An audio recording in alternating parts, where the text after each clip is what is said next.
Good morning class. हमारा third chapter चल रहा है। थर्ड चैप्टर का आज हमारा टॉपिक है प्रवर्ती पूरा काल। इस अध्याय के अंत में हम रोमन साम्राज्य की अंतिम शताब्दियों में उसके सांस्कृतिक परिवर्तनों पर दृष्टिपात करेंगे। प्रवर्ती पूरा काल शब्द का प्रयोग रोम साम्राज्य के उद्भव, विकास और पतन के इतिहास की उस अंतिम दिलचस्प अवधि का वर्णन करने के लिए किया जाता है जो मोटे तौर पर चौथी से सातवीं शताब्दी तक फैली हुई थी। कि जो प्रवर्ती पुरा काल शब्द है उसका रोम साम्राज्य के उद्भव, विकास और पतन का जो इतिहास है वो जो चौथी शताब्दी से सातवीं शताब्दी तक का, उसके लिए प्रवर्ती पुरा काल शब्द लिया गया है। प्रवर्ती पुरा काल उस टाइम को बोला जाता है। यहाँ तक कि चौथी शताब्दी स्वयं भी अनेक सांस्कृतिक और आर्थिक हलचलों से परिपूर्ण थी। सांस्कृतिक स्तर पर इस अवधि में लोगों के धार्मिक जीवन में अनेक महत्वपूर्ण परिवर्तन हुए, जिनमें से एक था सम्राट कॉन्स्टेंटाइन द्वारा ईसाई धर्म को राज धर्म बना लेने का निर्णय, और दूसरा था सातवीं शताब्दी में इस्लाम का उदय।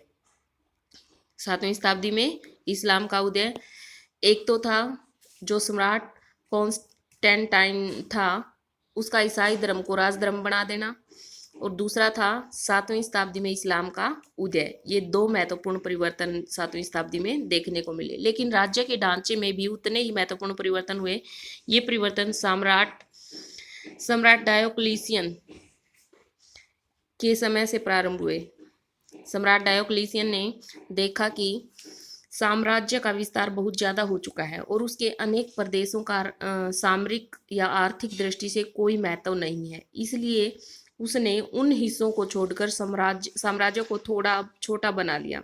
उसने साम्राज्य की सीमाओं पर किले बनवाए, प्रांतों का पुनर्गठन किया और असैनिक कार्यों को सैनिक कार्यों से अलग कर दिया। साथ ही उसने सेनापतियों को अधिक स्वायत्तता प्रदान कर दी, जिससे ये सैन्य अधिकारी अधिक शक्तिशाली समूह के रूप में उभर कर आए।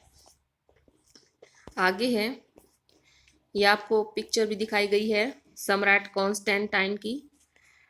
ये देखिए, कॉन्स्टेंटाइन ने इनमें से कुछ परिवर्तनों को पुख्ता बनाया और अपनी ओर से भी कुछ परिवर्तन किए। उसके द्वारा मुख्य रूप से मौद्रिक क्षेत्र में कुछ नए परिवर्तन किए गए। उसने सोलिडस नाम का एक नया सिक्का चलाया जो 4.5 ग्राम शुद्ध सोने का बना हुआ था। यह सिक्का रोम साम्राज्य समाप्त होने के बाद भी चलता रहा। ये सोलिडस सिक्के बहुत बड़े पैमाने पर ढाले जाते थे और लाखों करोड़ों की संख्या में चलन में थे। कॉन्स्टेंटाइन का एक अन्य नवाचार था एक दूसरी राजधानी कुस्तुनतुनिया का निर्माण। एक दूसरा नया काम क्या था? दूसरी राजधानी उन्होंने बनाया कुस्तुनतुनिया को, जहां तुर्की में आजकल इस्तांबुल नगर बसा हुआ है। पहले इसे वाइजेंटाइन कहा जाता था। यह एक नई राजधानी तीन और समुद्र से घिरी हुई थी। क्योंकि नई राजधानी के लिए नई सेनेट की जरूरत थी, इसलिए चौथी शताब्दी में शासक वर्गों का बड़ी तेजी से विस्तार हुआ। मौद्रिक स्थायित्व और बढ़ती हुई जनसंख्या के कारण आर्थिक विकास में तेजी आई। पुरातत्वीय अभिलेखों से पता चलता है कि औद्योगिक प्रतिष्ठानों सहित ग्रामीण उद्योग धंधों में व्यापार के विकास में पर्याप्त मात्रा में पूंजी लगाई गई। इनमें तेल की मिलें, शीशे के कारखाने, पेंच की प्रेसें तथा तरह तरह की पानी की मिलें जैसी नई प्रौद्योगिकियां महत्वपूर्ण हैं। धन का अच्छा खासा निवेश पूर्व से देशों के साथ लंबी दूरी के व्यापार में किया गया, जिससे ऐसे व्यापार का पुनरुत्थान हुआ। इन सभी के फलस्वरूप शहरी संपदा एवं समृद्धि में अत्यधिक वृद्धि हुई, जिससे स्थापत्य कला के नए नए रूप विकसित हुए और भोग विलास के साधनों में भरपूर तेजी आई। तो क्या था? अब चरमोत्कर्ष पर था इस समय। ये शासन करने वाले कुलीन पहले से कहीं अधिक धन संपन्न और शक्तिशाली हो गए।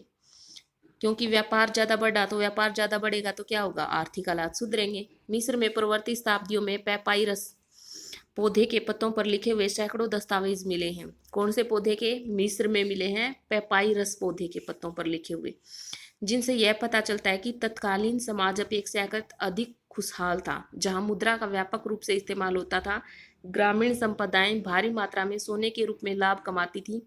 उदाहरण के लिए छठी शताब्दी के दौरान जस्टिनियन के शासनकाल में अकेला मिस्र प्रति वर्ष 25 लाख सोलिडस से अधिक धनराशि करों के रूप में देता था। निसंदेह पश्चिमी एशिया के बड़े बड़े ग्रामीण इलाके 5वीं और 6ठी शताब्दी में आज 20वीं शताब्दी की तुलना में भी अधिक विकसित और घने बसे हुए थे। इसी सामाजिक पृष्ठभूमि के आधार पर इस अवधि में आगे चलकर अनेक सांस्कृतिक परिवर्तन हुए।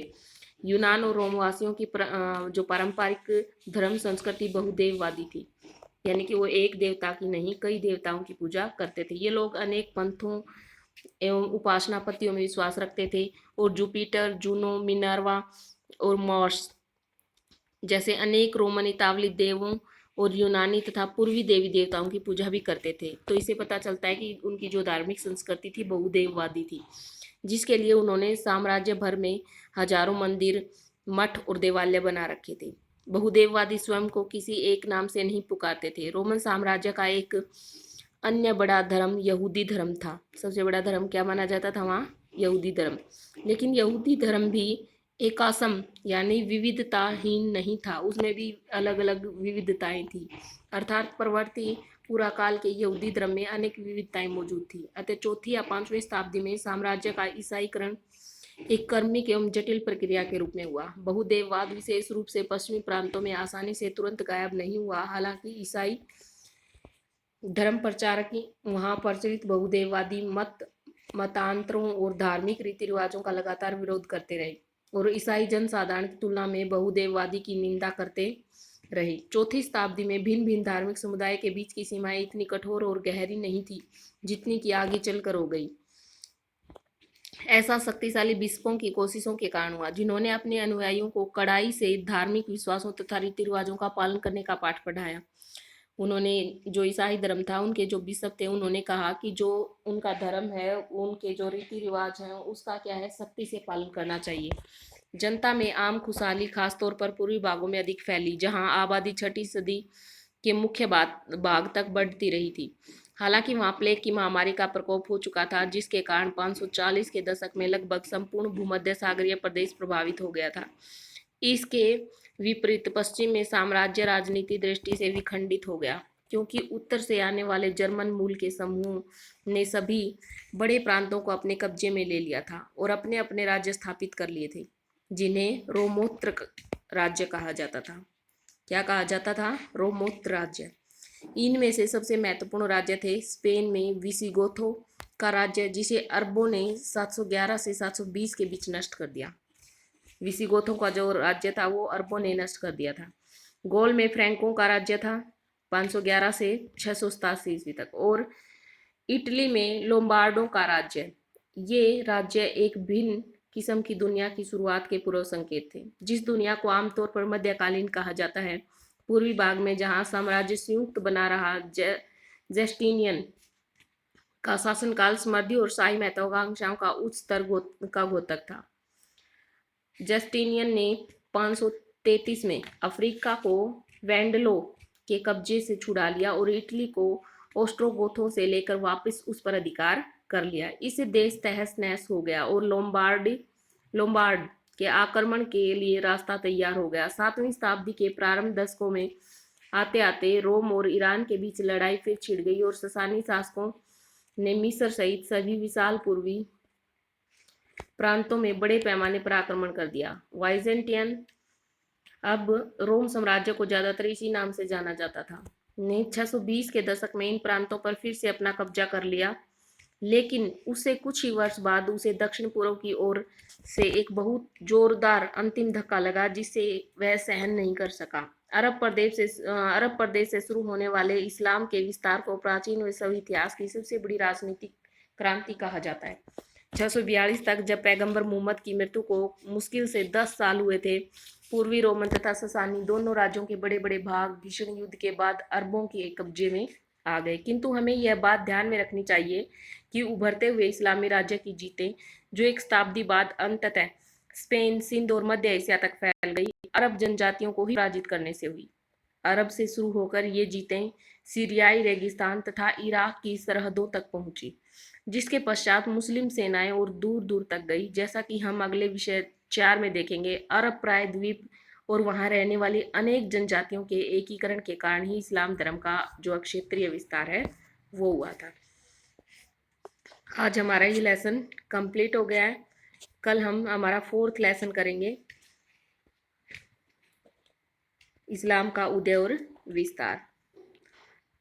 So thank you. आप साथ साथ अपने नोट्स तैयार करते रहिएगा, क्लास में जब भी मिलेंगे आपकी नोटबुक्स चेक होंगी, साथ साथ आप रिवाइज भी करते रहिए एनसीईआरटी से, आपको लेसन अच्छी तरह से समझ आ रहे हैं। I hope you understand very well. Thank you, have a nice day.